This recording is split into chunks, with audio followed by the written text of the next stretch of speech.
When I need some good kosher food, there's only 3 words I need to know. Feed me, Bubbe.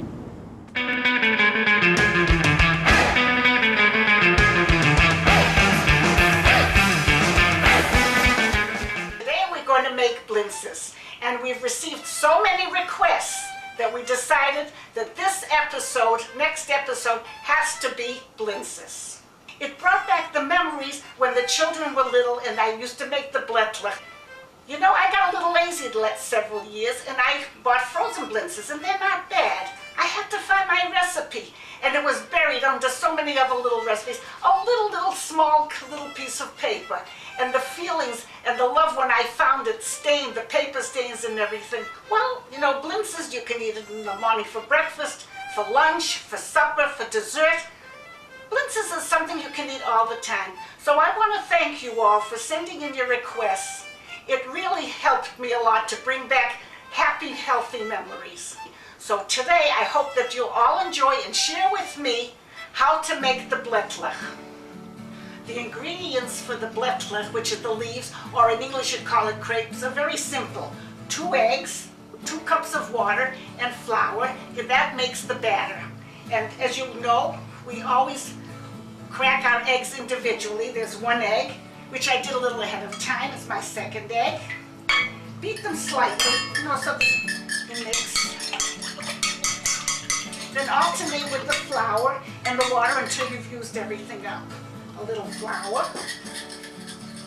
a little water. I find that sometimes it's easier to take a spoon and mix together than a fork. There's flour again. Generally, a good way to do it is if you do it in thirds. A little bit more water. Keep stirring. Add the flour, water, more water. My 2nd cup of water. Keep stirring. Almost like you were making a paste, but very, very thin. Keep moving it around because you want the flour to dissolve. Very thin consistency. Stir it around a little bit. Let it stay. Let it stay, and then you'll see the little pieces of flour you can easily scrape against the bowl and they'll dissolve. And then leave it stay for about 5 or 6 minutes so to give it a chance to thicken before you start to use it. First, I use an 8-inch frying pan, and it has to be hot. And I generally set it on medium and try and get it hot. And you know, as you'll see, the frying pan is going to have to become partners with me, so we'll both work together. And the next step is I tried olive oil, not olive oil, regular vegetable oil. It doesn't work. So the best thing is what I use as part of a margarine. And this is what I do. I take a piece of aluminum foil, or if you have wax paper, is the way I used to do it years ago, and just do it like this. And every time you make a latke, you have to grease it, even though it's a non-stick pan. All right?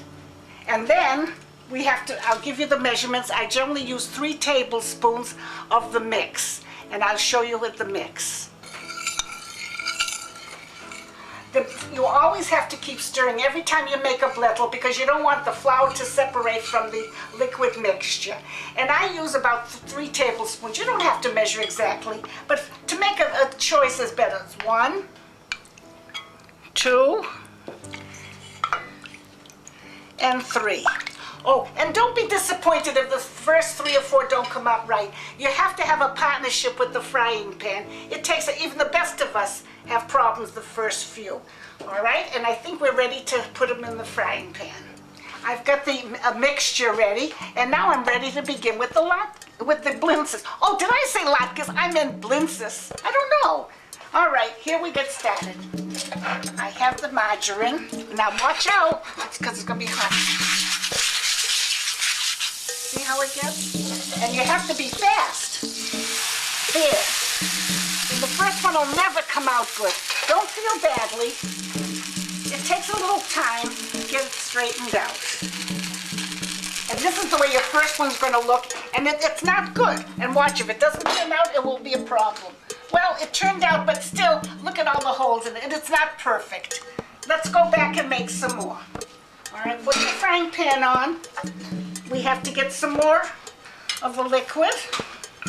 And stir every time, because like I said, the flour and the liquid can separate.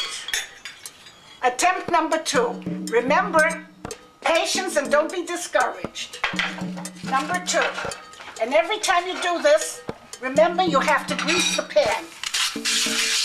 Let's try again and see what happens for the second one. Go fast. See now, that's coming out better. See, it's spread. And watch out, it's hot. Now, watch this, and when it starts to come dry around the ends and lift up, you can almost see it's ready. It takes, maybe a minute and a half to 2 minutes, but the best way to tell is when it starts drying up around the ends. You don't want it to go too long because it'll be over dry, but just watch at it and you'll see. And now for attempt number 3. Same procedure, every time the same way. It's time consuming because you have to, everyone, fast, all around. This one doesn't look so bad. Now this one you'll have to watch. And when it gets dry around the edges, it'll be almost time to turn over onto the towel. See how the edges have started to dry? Now it's ready to bang on my towel. And this is the way you have to do every single one. It takes time, but it's delicious, and you have to bang it up. Oh, that one didn't come out so smooth. It'll work out. Just take a little bit, and even if it's hot, leave it cool off, and then you'll be able to pull it out easily. That's number 3. Bubby, are you ready for a question? Yes, I am. It's time to ask Bubby. And what's the question?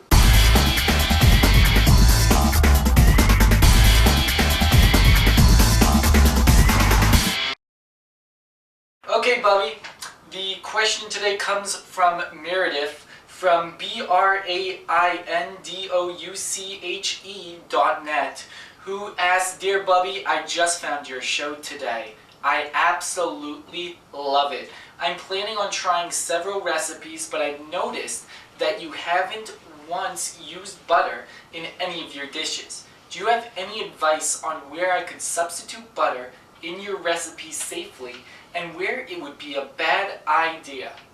Meredith, you can use butter wherever I use margarine. And the reason I'm using margarine is because I want to cut down on cholesterol and fat. Except that's for dairy meals. For pareve meals and for meat meals, I use pareve margarine. You have to look on the labels of the margarines to make sure that they're pareve.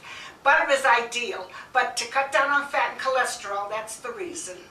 And vegetable oil, of course, too, to help cut down. But if you can eat the butter, fine, it makes it an extra flavor.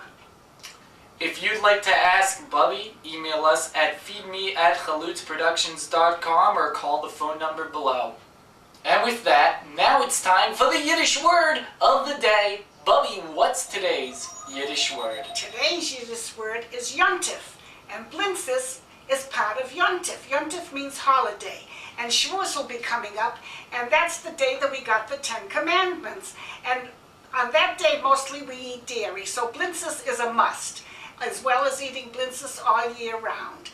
And now I'm going to have to go back and make some more batches, fry up some more batches of Blintzes. I've got a lot of customers, the grandchildren love them, and they eat them faster than I can make them. And we'd like to actually wish everybody out there in Feed Me Bubby Land a good Yontif. A good Yontif. We'll be right back.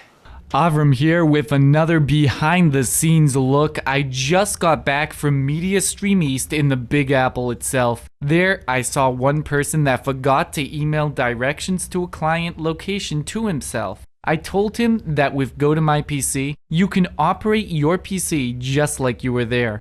Don't be like that guy.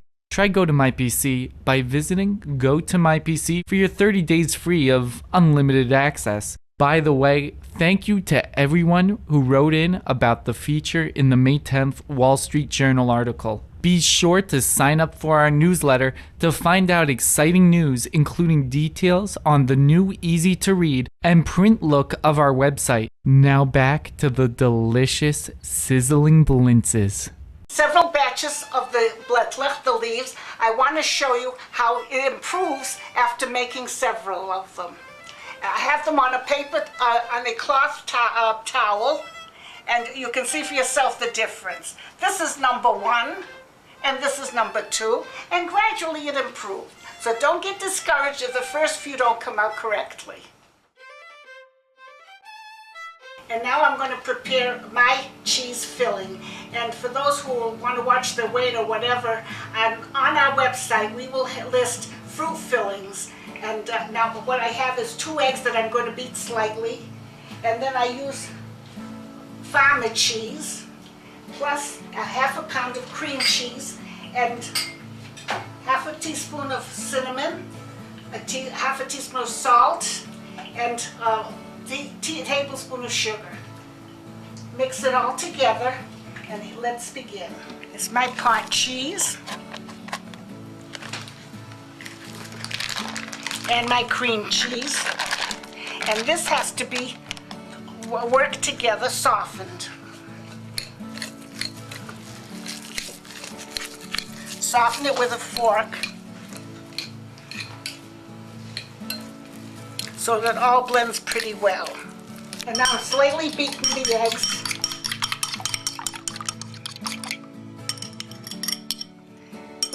Add my sugar, salt, and cinnamon, and give it a good stir. It has to become nice and fluffy. Make sure they all blend very well. It's very important to have it, and the eggs will hold the filling together and make it well. This is the way I'm going to do my filling and roll them. I'm going to take my 1 tablespoon of filling and place it in my next leaf. Take it and fold it over, one side, then the other side, and then to the end. And then you have another blintz all ready for frying. I have all my blintzes rolled, and now I'm going to be ready to fry them. And let me show you how I do that.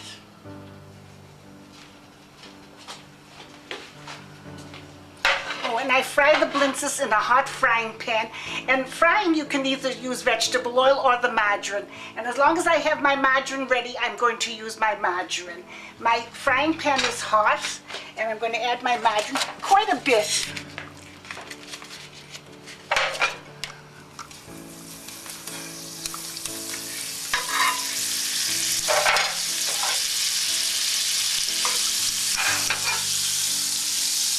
Let it melt, and then I'm going to add my blintzes. I like to use medium on the stove. Medium seems to be a good to use a frying pan. Take your frying pan, give them a chance to get brown on one side, and then you'll turn them over. See how nice and golden brown they are? And they'll be ready pretty soon. I'll serve them with sour cream and cinnamon and sugar. Oh, you know, you can also use vanilla yogurt, which I like very much too. They'll be ready pretty soon.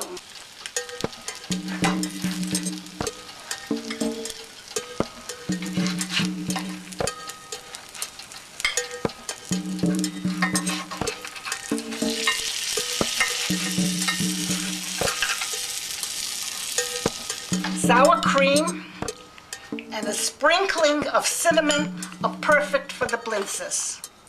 Just a little there. And there we've got a meal. Delicious. Smell the aroma of the cinnamon and sugar on the hot blintzes. Try them. Eskezen today.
This podcast is part of the Blueberry Network, where listeners and podcasters come together. Blueberry.com.